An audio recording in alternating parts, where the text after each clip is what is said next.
তো হ্যালো বন্ধুরা, তো দেখুন আজকে ভিডিওটা একটা জিসিবি কত সুন্দরভাবে মাটি কেটে কেটে সাইডে রাখছে। আর দেখুন কত সুন্দরভাবে জিসিবিটা তার জায়গায় দাঁড়িয়ে আছে। একটা জিসিবি 100 জন মানুষের কাজ একাই করে দিচ্ছে।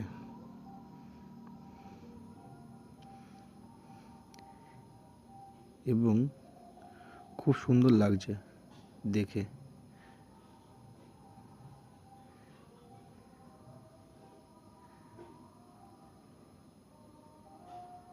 কত সুন্দরভাবে কাজটা করছে,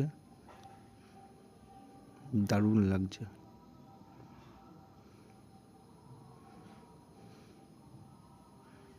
এবং সাইডের দৃশ্যটা খুবই সুন্দর দৃশ্য, মন ভরে গেল এত সুন্দর প্রকৃতির দৃশ্য দেখে।